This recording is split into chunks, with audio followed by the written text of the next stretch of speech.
Sexual market value. You see, a woman's life in her 20s is markedly different from that in her 30s and beyond. During her youthful prime, she basks in the glow of being the coveted prize.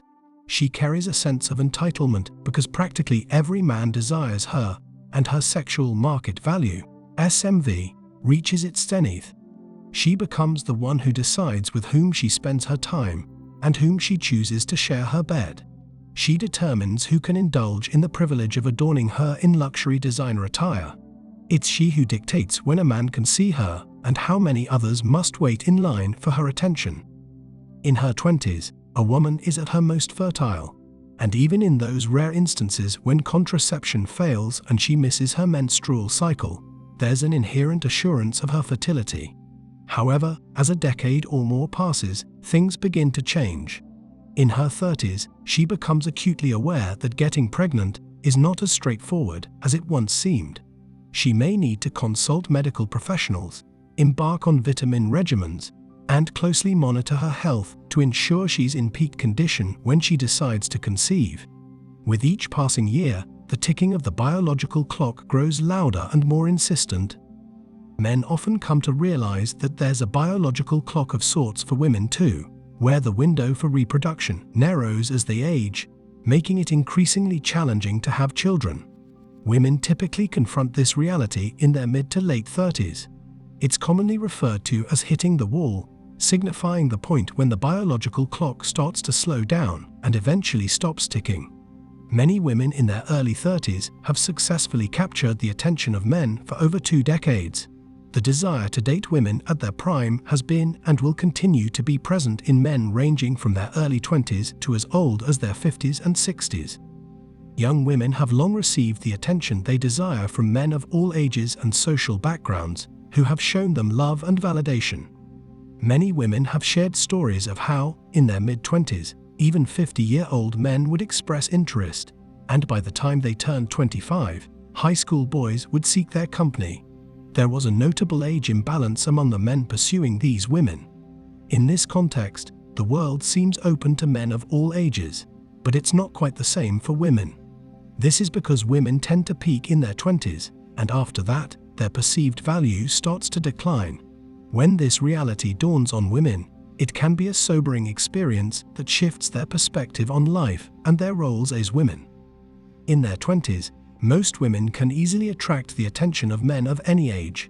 However, as they reach their 30s and mid-30s, when their physical appearance begins to change, the interest of younger men, men in their 20s, and even peers of the same age may start to wane as they turn their focus toward younger women. Many women find it perplexing why men in their age group don't seem interested in dating and marrying them when they reach around 35. In reality, a 35-year-old man with a stable job, resources, and a car can often attract younger, more attractive women in their 20s. Dating phase for men. Before making a commitment and progressing to marriage, most men typically spend a year or two getting to know a woman. As a result, if a man marries a 35-year-old woman after this courtship period, she may not give birth until she's 38, which can decrease her chances of having children.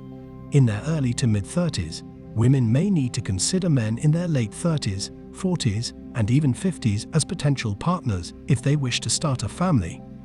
Many of these older men are now the last ones remaining in the dating pool because they've already had marriages and children. If these men are divorced, it's likely they already have kids and might be interested in a second marriage. Some women in their mid-30s that I know of seem hesitant to embrace this reality. They assert that only older men are showing interest in them, and they find this unappealing. These same women spent their 20s engaging in casual relationships, and now they're grappling with unexpected circumstances. They hadn't foreseen finding themselves in this situation, and it wasn't the path they had in mind. Many of them are surprised that men are the ones doing the choosing, as opposed to the traditional notion of women being the selectors in relationships. It's challenging for women to accept that they're not pursued in the same manner as before because the dynamics of relationships have shifted in favor of men. Only a small fraction of men who have experienced heartbreak at the hands of women comprehend the predicament of women in their 30s, who now seek to date these men instead of the broader male population. It's even more challenging for women who are fixated on having children. Their desire for a child becomes so intense that they may disregard the consequences and take risks, engaging in unprotected sex while claiming to be on birth control when they're not. This situation is both tragic and ethically problematic. Women vs. men. Maturity. Women often mature earlier than men during their teenage years, mainly because they historically possessed reproductive advantage in terms of passing on their genes. This was especially vital during times of resource scarcity, when earlier female maturation increased the chances of species survival. However, women also experience an earlier aging process due to this accelerated maturation. Men who possess financial resources are often more attractive to women, and intelligent men who invest effort and save money tend to become even more appealing to women over time. In contrast, men are drawn to women because of their reproductive capacity. The aging process can be likened to a game of poker filled with deception and various forms of misdirection involving both genders. For instance, if a man and a woman were playing poker in their early 20s, the man might start with just 1 chip while the woman has 90. However, by the time they reach 35, the man might have 85 chips while the woman has only 6. In real life, as in poker, your financial resources significantly influence your status and options.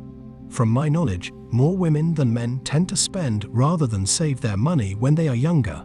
They would frequently go on trips, buy shoes, dine out frequently, and socialize extensively with their friends. In their mid-30s, some women invest significantly in makeup and taxi fares. I've come across women burdened by credit card debt and student loans, seeking a financially stable partner to help alleviate their financial woes. Once again, I'll reiterate what I often emphasize. Both men and women cannot defy nature. They can't deviate from the roles the universe has assigned to them, nor should they. And that's it for today on Sigma Traits. Make sure you hit that like button, smash that subscribe button, and don't forget to ring that notification bell so you can be the first to know when my new video drops. Let us know your thoughts in the comments below. See you all tomorrow.